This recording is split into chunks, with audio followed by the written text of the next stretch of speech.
É pena estarmos tão poucos, não é? Porque isto é assim, há muitos pretensos interessados em literatura, mas depois há poucos usadores, utentes, digamos assim, da coisa. E então, estamos poucos, mas é assim, só queria dizer uma coisa. Esta coleção deu-me muito gosto, por várias razões. Uma delas foi, está relacionada com a Maria Tomás e com a capa. Com a Estela. Mas não foi a Estela que fez a capa, foi a Maria, não é? A Estela é que chamou a Maria. Fomos as 10, à última da hora viramos a capa para o contrário. E depois, porque que eu saiba, que eu conheça, é a única coleção que alguma vez existiu só dedicada ao surrealismo. E para variar, apenas tem sido pioneira em muitas coisas, apesar de não ser reconhecido, e esta é mais uma. E assim, é com muito gosto que recebo o António Cândido Franco, que acabo de conhecer, a Maria Estela Guedes, conheço há muito tempo, e podem dizer o que quiserem agora. Já passámos os nossos bons e maus bocados. Mas bons bocados. Ai, Britiano, descobri outro dia uma coisa qualquer de um autor de Britiano. Passou. Não. Historiador, que eu saiba, só há dois escritores lá além de mim, claro. Não. É uma senhora. Uma coisa mais antiga. Passou-me pelas mãos.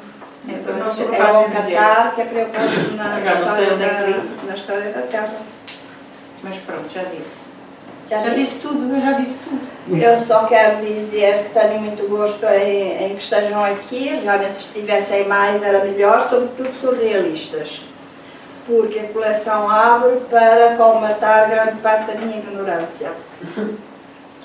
Eu vivo num mundo surrealista, dá a ideia de que eu nasci num ovo surrealista sem saber. Portanto, eu sei muito pouco do surrealismo e dou-vos só um exemplo. Como sabem, o meu sítio se chama-se Triplof. Poderão dizer que é plágio. Quando eu fiz aquilo, sabia lá eu que a palavra era surrealista. Eu homenageei com a palavra triplo V o Ernesto Souza. O Ernesto Souza, que qualquer dia eu terei de integrar aqui, porque ele tem tanta coisa de âmbito surrealista, mas ele nunca falou em surrealismo a mim, nem nunca dei conta de que alguém o tivesse considerado surrealista, e há montes de coisas que ele faz que são técnicas de surrealismo, que são ideias do surrealismo, etc. O Zé Ernesto, eu e um primo da Maria José Cancelha, que está aqui, que vos vai ler uns textos, criámos um grupo, éramos só 3, um grupo de afrontamento cultural, não é afrontamento, mas de intervenção cultural, etc., que teve 2 iniciativas importantes. E então o grupo chamava-se, isso foi o Ernesto Souza que deu o nome, não fui eu, triplo V, V. Quando eu criei o triplo V, andava à procura do nome, lembrei-me daquilo, e como era homenagem ao Ernesto Souza, ficou tudo muito bem. E depois 2 grupos de pessoas começaram a cair como sopa no mel, como mosca no mel, aderir ao triplo V, sem eu saber. De um lado os surrealistas, porque a triplo V foi uma revista fundada em Nova Iorque por André Breton. E do outro lado os maçons, porque triplo V, logo 3 vezes, meu Deus, quer dizer, esta é a maçonaria pura que anda por aí. E esses 2 grandes contributos ainda existem e continuarão a existir no triplo V. Mas isto só para lhes dizer que o plágio não é propriamente. A Fernanda disse. Isto é a primeira coleção dedicada ao surrealismo até novas ordens e... Em papel? Sim. Em papel, sim. Coleção, notem. Porque na sexta-feira, visto que me pediram um artigo sobre o António Maria Lisboa, que é um surrealista, não é? O nosso amigo Floriano Martins. Eu fui fazer uma pesquisazita na Biblioteca Nacional, começo a ler descomplexadamente, distraidamente, o Fernando J.B. Martinho, que entre muitas informações sobre o surrealismo, diz que a primeira obra coletiva realizada em Portugal dos surrealistas se chamava Cadernos Surrealistas. Quer dizer, caiu-me assim uma coisa em cima da cabeça. Isto não é Cadernos Surrealistas, isto é uma coleção. Os Cadernos Surrealistas era uma revista, portanto tudo bem, mas existe, não? Os Cadernos Surrealistas sempre, não é meu, Cadernos Surrealistas sempre, é da Maria Tomás. Ela é que resolveu pôr aqui um sempre, ainda bem, para não ser um plágio a 100%. Porque, como veem, e eu estou explicando, eu nasci dentro de uma bolha surrealista, do surrealismo sei muito pouco. E então, dos meus objetivos com estes cadernos é publicar coisas minhas, porque eu tenho escrito muito sobre pessoas que eu não sabia que eram surrealistas e são. Portanto, convém juntar. E assim como assim, juntar obras de outras pessoas que têm escrito sobre surrealismo. E surrealistas propriamente ditos. Porque há surrealismos vivos. Quer dizer, o surrealismo é um movimento. O movimento anda, move-se, não para. Não estancou. É um pouco como o romantismo, que continua, não é? Não parou. O barroco poder-se-á dizer que teve o seu princípio, o seu meio e o seu fim. Mas há outras tendências estéticas que se vão mantendo ao longo dos tempos, e o surrealismo é uma delas, de maneira que há gente a fazer obra surrealista, que é o caso do Cláudio Willer, que vai ser lido pela Maria Azanha. O Cláudio Willer é um bom amigo de Portugal, meu, é uma das pessoas que caíram como mosca no mel ao que eu abri o Triplof, porque, meu Deus, foi ele que me disse. Foi ele que me perguntou se o Triplof era uma homenagem também ao André Breton, não é? Portanto, mas ele é uma pessoa mais velha do que eu, é um surrealista de sempre, sabe mais, eu estou a aprender com ele. É um bom ensaísta da Beat Generation, dos aspectos misteriosos do surrealismo e por aí adiante. Outra obra de criação pura que temos aqui é de uma pessoa que não assina com o seu verdadeiro nome, que é o Luís. Ele assina, ele tem as iniciais no fim do trabalho, que é o Luís Filipe Coelho, que é uma pessoa que já tinha publicado poesia nos anos 60 ou 70. Namorar. Sim, mas depois, que eu saiba, desapareceu, não fez mais nada, e então começou a publicar em cheio um monte de coisas na Fernanda, e para mim é uma descoberta. Para mim é uma descoberta este surrealista. E chamou-lhe objecionista. Objecionista, porque o objecionismo é o nome, não é uma invenção minha, é o nome que tem o surrealismo português. Isto, segundo os ensaístas do surrealismo, não é? Portanto, ele está a assinar como Chala de Albuquerque. Um dos aspectos mais engraçados dele, mais curiosos, é justamente o facto de ele não pôr o nome dele, mas isto não é um pseudónimo, isto não é um heterónimo, isto é outra coisa. Todos os livros dele são assim, mais ou menos disfarçadamente. Ele atribui a autoria dos seus livros ao Aníbal Cavaco Silva, ou a Sócrates, enfim, a essas pessoas proeminentes. E esta é o Schauble alemão, e a Maria Luísa de Albuquerque. Portanto, são os dois financeiros, não é? Bom, as duas pessoas importantes. Schauble de Albuquerque. Ele é um poeta satírico, com uma veia que se perde na noite dos tempos, na literatura, esta veia satírica feminina E dos boiados, de modo que ele encaixa perfeitamente nos nossos objecionistas. E posto isto, eu gostaria de continuar a publicar, esperava que viessem surrealistas que eu não conheço, porque há muitos surrealistas que eu não conheço, e que venho a conhecer, ou que não reconheço, e que venho a conhecer em circunstâncias que me envergonham, porque eu devia conhecer e que não conheço. São muitos, diga-se, não é? Há muita gente no surrealismo que entra e que sai, e acredito que nem tu os conheces todos. Portanto, se nem eu os conheço todos, mas eu já devo passar por situações. Há alguns que não querem ser surrealistas, como o João César Monteiro, que dizia: eu não sou objecionista, eu sou abominacionista. O Herberto Helder renegava completamente o surrealismo, ou renegou a certa altura. O Luís Pacheco dizia, eu credo, eu não sou, vale-me Deus, eu não sou nada surrealista. Portanto, há aqueles que negam que selo e são, e há aqueles que nem sabem que são, mas são. Eu acho que sou um bocado, mas eu não faço questão disso. Mas como historiadora disso, ou divulgadora, continuarei. E agora passava a palavra a uma das pessoas que mais tem trabalhado neste país, com o meu conhecimento, que apesar de ser pouco, é o suficiente para dizer que ela é das pessoas que mais atenção tem dedicado ao surrealismo em Portugal, e isso já está manifesto em variedíssimas obras dele, diretas ou indiretas. Indiretas quando ele promove, quando ele faz ensaios sobre o Teixeira de Pascoais, que é considerado, ele considera um precursor do surrealismo, não é? Ocupou o surrealismo bastantes anos antes da data que é considerada como o início, que em 1947 foi por acaso, apenas por acaso, quando eu nasci. Nem podia ser de outra maneira. Portanto, comigo nasceu o surrealismo oficialmente, mas sem ser oficialmente já Teixeira de Pascoais, que publica no século XIX ainda, não é?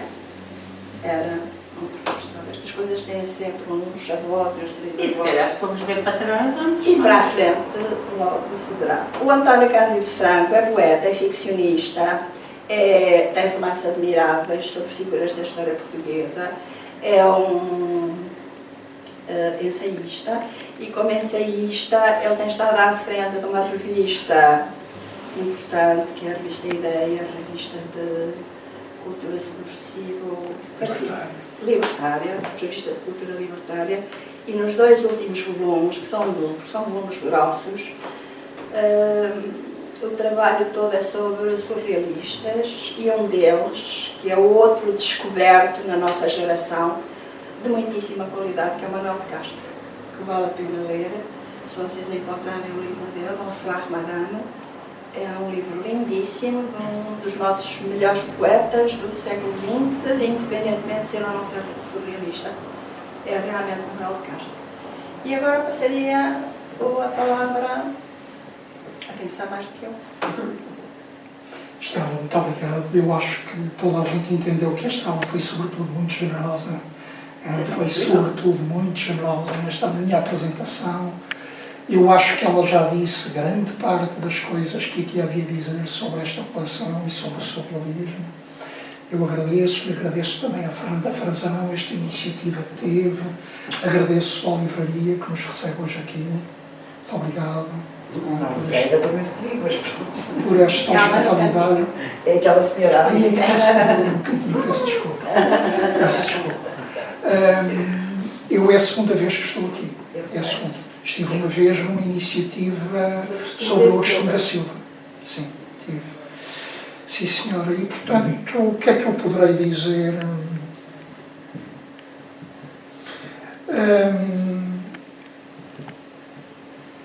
A Estela disse que em 47, que foi o ano em que ela nasceu, o surrealismo nasceu. Nasceu em Portugal, digamos assim. E o surrealismo, tal como entendemos hoje, não é? A palavra tal como ela foi criada, e não foi criada pelo André Breton, a palavra já existia. Foi criada pelo Apollinaire, portanto, um homem que à partida nem se associa, até porque o Apollinaire morre antes da formação do primeiro grupo surrealista em Paris, esse sim com André Breton, e com o primeiro manifesto do surrealismo de 1924. Mas a Portugal o surrealismo chegou e nasceu, e aí é uma coincidência curiosíssima, com o ano de nascimento da Estela, em 47. E sempre que nós olhamos a data de 47, temos uma enorme surpresa e abrimos a boca de espanto. Como é que é possível, ou como é que foi possível em 47 nascer uma geração que afirmou estes valores que, como a Estela disse, continuam vivos, continuam a ser promovidos em todo o mundo e continuam de alguma maneira a estar, não sei se a palavra, eu não uso a palavra aqui no sentido estético, mas continuam a estar à frente ou na vanguarda daquilo que se faz. E isso realmente é a primeira surpresa e ao mesmo tempo o primeiro encanto que nós temos, porque a cultura em Portugal em 47 era, seguramente como todos temos uma ideia, era uma cultura muito fechada porque existia para um lado o fascismo e havia portanto, a censura, e havia um regime que já sobrevivia à própria Guerra Mundial e, portanto, via-se perfeitamente já na altura que não havia qualquer possibilidade de haver mudanças em Portugal, mesmo com a derrota das potências do eixo. Mas depois, por outro lado, existia uma cultura da oposição, mas que era uma cultura quase inofensiva, digamos assim, que era o neorrealismo. E que era uma cultura que vivia da oposição ao regime, mas que se tinha acomodado. Era uma geração que já vinha da década anterior, do final da década anterior, dos anos 30, que se tinha perfeitamente acomodado, enfim, aos poucos espaços que o regime lhe dava, mas tinha havido uma acomodação clara e, portanto, eram escritores e artistas plásticos que estavam empenhados já nessa altura em fazer uma carreira de sucesso. O Fernando da Mora, o Carlos de Oliveira, o Mário Dionísio, todos eram escritores com livros publicados e, em princípio, com livros publicados em grandes editoras e com grandes tiragens e com um público Alves Redol, com um público de leitores importante naquela época, e que a censura não incomodaria muito por aí além. Os livros publicavam-se, tinham leitores, passavam, vendiam-se, faziam parte, digamos assim, de uma cultura que estava instituída. E, portanto, era esta a situação cultural em Portugal nos anos 40. Havia a oposição, sim senhora, e havia depois a cultura dominante, católica, fascista, monárquica, que vivia do regime e das subvenções e dos apoios que o regime lhe dava. Subscrevendo a censura, subscrevendo a Constituição de 33 e, portanto, tudo por aí. É de facto espantoso como é que conseguiu aparecer um grupo de jovens que dizia não a tudo isto, que decidiu afrontar todo este tipo de cultura, não se integrar em nada disto e optar pela pura marginalidade. Porque é isso que, de facto, este grupo faz. Não quer ter sucesso, não quer ter prestígio, não quer publicar livros, não quer ser parado e, digamos mesmo, inexplicável. É quase impossível fazer a história do surrealismo em Portugal. Digamos, a história deste... Onde é que tu passas? Não, caiu. Confirma então que é impossível. Isto é uma confirmação. De 46, que ele ainda diz que estão sob a influência do neorrealismo. Mentira, parece-me a mim. Aquilo não pode ser classificado já dentro do neorrealismo. Aquilo já é uma crítica à cultura do neorrealismo. O neorrealismo é a geração de 39 e depois do novo cancioneiro de 1940. Aquilo não tem nada a ver, é uma paródia do neorrealismo, aquilo que o Cesarini faz em 45 e 46. No entanto, ele considera aquilo sob influência do neorrealismo. Mas é um neorrealismo que, digamos, é autocrítica do próprio neorrealismo, então, se quisermos. Havia ali já uma janela que estava à espera do surgimento de qualquer outra coisa. É preciso dizer que esta geração de 45, em 46, por exemplo, é o ano em que o Luís Pacheco e o Mário Cesarini se conheceram. Todos eles têm 20 anos, praticamente todos eles. O O'Neill nasce em 24, o Pacheco nasce em 25, o O'Neill, o Cesarini nasce em 23, o Carlos Eurico da Costa nasce em 27, o António Maria Lisboa em 28, portanto é uma geração que em 45, com média de idades, tem 20 anos. É um momento de grande expectativa, claro, em toda a Europa e inevitavelmente também em Portugal. Claro que em 47 as coisas já não são o que são em 45, mas em 45 esta geração tem uma enorme expectativa sobre aquilo que vai acontecer. É como se estivessem a viver um 25 de Abril antes da existência do 25 de Abril. É assim que esta geração de 45 se posiciona. E com 20 anos de idade. E é preciso dizer que, para além da juventude que têm, e portanto de algum corte até com a geração anterior, que era um bocadinho mais velha, é o caso do Fernando da Mora, do Virgílio Ferreira, do Mário Dionísio, todos eles nascidos, o Carlos de Oliveira, todos eles nascidos ainda na década anterior, ou enfim, o Carlos de Oliveira terá nascido em 1920, portanto estou numa fronteira. Esta geração tem um talento gigantesco. É possível que se não tivessem um talento, quer o Pacheco, quer o Aldil, quer o Cesarini, quer o Cruzeiro Seixas, quer os outros, Maria Lisboa, o Carlos Henrique da Costa, o Fernando Alves dos Santos, que é muito pouco referido hoje, mas que é um homem que vale a pena redescobrir, e que é de 27, creio, ou 28, já também como a Maria Lisboa, creio que de 28. Eles são colegas de liceu ou de escola técnica desde muito cedo. É uma geração comum, e o Pedro Gomes, é uma geração comum, assumem todas as consequências disso. Nos casos a coisa deu resultado, é o caso do Cesarini, conseguiu de facto, apesar dos incómodos gigantescos que o Cesarini teve, que teve processos policiais na década de 50 seguidos e que mentalmente deram cabo dele, em termos do sistema nervoso.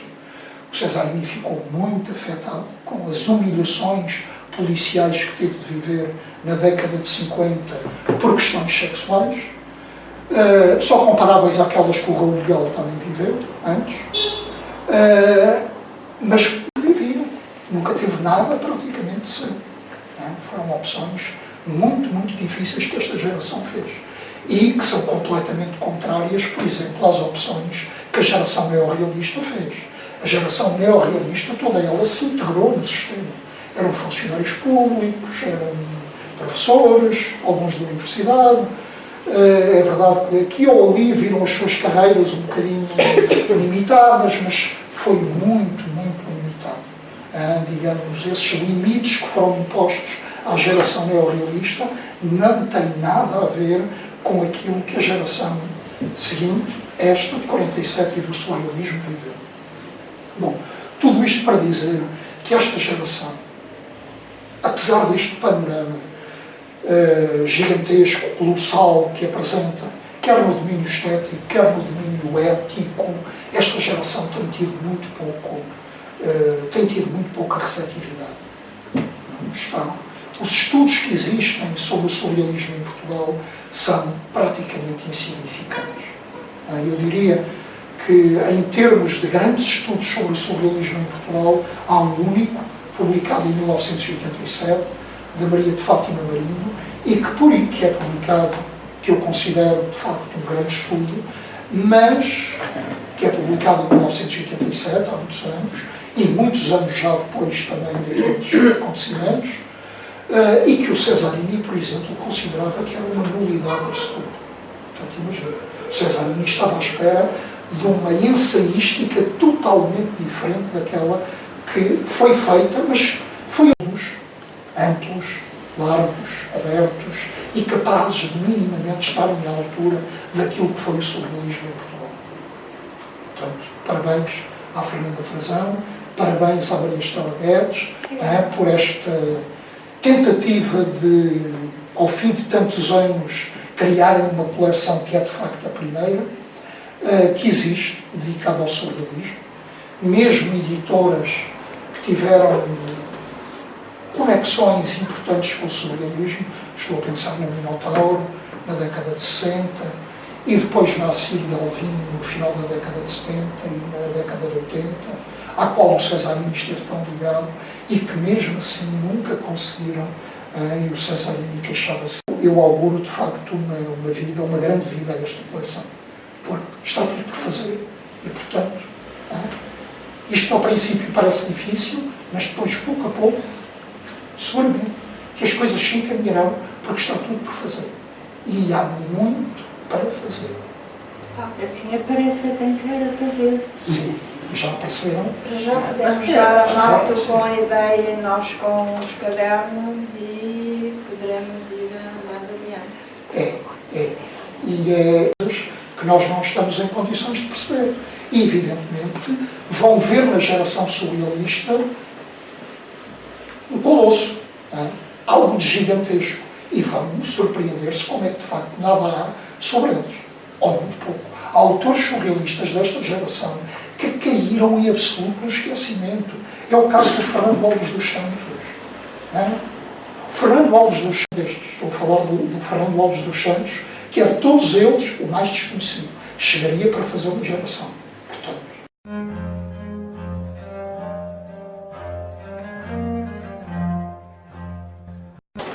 escolhi 2 ou 3 poemas que vou ler. Ensinar a enxergar é não ter medo dos símbolos. Ver o mundo com olhos de cineasta. Ver o cinema com olhos de poeta. Saber que a força das operações mágicas está em sua repetição. E o alto é o baixo. E o extremo mal é o bem. Saber que sempre existiu apenas isso. Um fio sobre o abismo. E atravessá-lo é o mesmo que percorrer a cidade ao acaso. E que o pleno é o vazio. Pois também no cinema há bruxos, grávidos de imagens, explodindo em metáforas e visões, fazendo que a linguagem fale através das cores, mostrando como achar as pistas dos caminhos subterrâneos.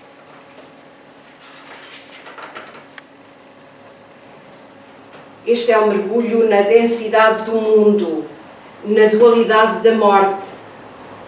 Este é o filme ao qual há tanto tempo eu devia um poema, o filme no qual foram ditas as palavras mais terríveis. Não consigo tocar. De tanto querer ser amado, achei que amava. Coragem não é dormir sobre o túmulo, é entrar nele. O filme do qual só consigo falar em um modo solene, escrevendo com a voz embargada, só a emoção cria, para relatar que, toda a vez, a janela do apartamento abria-se para um abismo. Como é que pode? Como isso é possível? Isto, a vida resumida à opaca bala de 9 milímetros, um espelho, umas fotos coladas, algumas cartas, a maleta que é fechada, a inspiração que se extingue, e cada noite, igual a todas as noites, nem vagar ao acaso, serve para qualquer coisa, pois os edifícios são surdos. Assim é a vida condensada dos fantasmas sublimes. Cinema.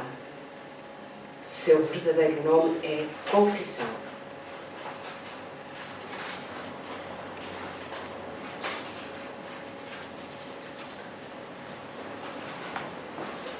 O poema, só quando for impossível traduzir um estado interior de outro modo, só quando for preciso dizer algo inexprimível, como o cheiro de café expresso que tomava conta da Praça Roosevelt, a provocar um retorno a invernos de outras cidades e para transmitir como foi aquela encenação da teogonia, do poema sobre os mitos arcaicos, a vida e a morte, o fim e o recomeço como etapas do mesmo ciclo luminoso. Pois a Terra, aquela noite, era um bólido que atravessava acelerado o universo e uma torrente de chuva. As gotas da noite, na partitura dos minutos, estampada no para-brisas, uma tempestade nos encerra no centro do planeta, que tem a forma de uma garagem subterrânea, e os poemas são escritos assim, de madrugada, para dizer que os nossos dentes são sensuais, nossas mãos são tão leves, nossos corpos se tocam, o vazio é perfeito e o mar está em nós. Agora devo habituar-me a inesperadas proporções e novas simetrias de estarmos juntos, pois nós nos tornamos a extensão de um texto de frases entrecortadas sobre o alvor fugitivo, esse clarão que nos separa do amanhecer de um dia seguinte, quando o cheiro de outro corpo, o seu, me acompanhar e vier acrescentar-se à minha biografia.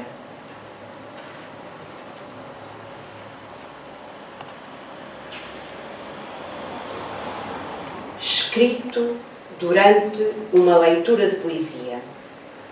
Eu, que durmo de olhos abertos e falo com a eloquência de um surrealista português, repetindo a mesma pergunta para recolher infinitas respostas, tomado pelo assombro de não ter mais sombra, apenas um luminoso ossótico. O que as mãos fazem? Frases são sibilinas e o poema as acompanha. Eu, musculosamente hermético, respiro pela sombra. E agora é assim. Extensão, plana à minha frente, mapa total. Foram estes os poemas que eu escrevi.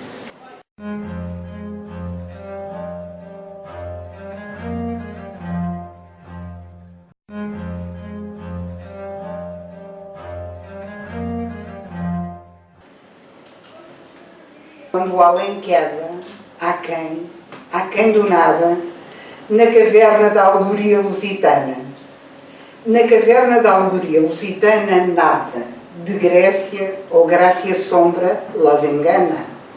Vender mel coado a um sabor falido é pudor, equivocado, mas consentido. Abre-se a boca de espanto. De espanto. No entanto, por mor dessa beleza, depressa se quebra de tristeza.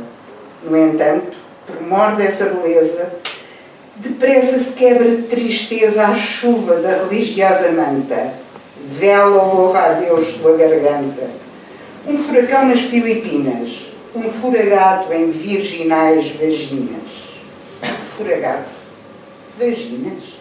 Ao Ocidente. Ao Ocidente um leste equivocado, passagem de ninhuros para o outro lado. Miam tigres, chuvas de metralha, nos cus do Ocidente quando calha. Aqui, Bretão, ali Botão, alemão sem farda, muito me tarda, minha americana na guarda. Ai, amor, amor, amor! Não fiques ao sabor das bordas de qualquer Lucky Leaks, ainda que a graça do Senhor lhe valha, parirá a Mãe de Deus, um Deus canalha. Talvez, como escapar à dura tirania das 24 horas por dia? Talvez pelos 30 dias ou mais um por mês. Um por mês ou mais um mês. Japão de trigo mascavado com tinta da China mesmo ao lado. Lá como cá. Mas bem no fundo, a aldeia há chamada mundo. Cerrado ao meio. Sono profundo de um devaneio. Na geografia daquela voz corre outro dia por todos nós. Caga essa pureza à derradeira flor, fora do globo ou onde for. Todos se foram em boa hora e a ágora é vazia agora. Solidão, aidão, em tão local globalização. Solidão, aidão, aquém ou além da crítica da ação, cabe ao cidadão da nossa sanidade viver a relação entre a política e a verdade. A política e a verdade, espura, escúria, escória, da acidentalmente essencial e neoliberal globalização, o refugiado é, de veras, engraçado, mas sem perdão. Há que saber contá-los e, por que não, acertá-los, exterminá-los. Solidão, aidão, minha ágora é vazia agora. de pé, robusto ou sumamente alquebrado, velhote, pobre, morto, é probo o porto, para um olé equilibrado. Há que saber sopesá-los, numerá-los, e nos interextertícios da lei, liminarmente, eliminá-los. 1, 0, pi, i. 1, 0, pi, i. Sim, eu, ler, globalmente iremos por aí. E a ágora é vaziada. Passarei ao texto que o autor colocou no final e que se chama Inexprestação. Influenciado, quiçá, por Stefan Zweig, Max Weber, ao ter lido um pouquinho por alto a presente obra, terá esboçado uma pálida paleobiografia do seu autor. Consta que tal esboço, não se sabe bem, obrigou ao conhecimento de Scott Joplin. Este, de imediato, rufando farrapos de piano ou tambores, solicitou um precoce libreto a Langston Hughes, a partir do qual compôs uma atrevida opereta. Sabe-se, ou pensa saber-se, que a atrevida foi devorada em fogaréus jejuns pelos bem-aventurados espíritos da Ku Klux Klan. Assinado L.F. B grande, A pequeno, C grande, O.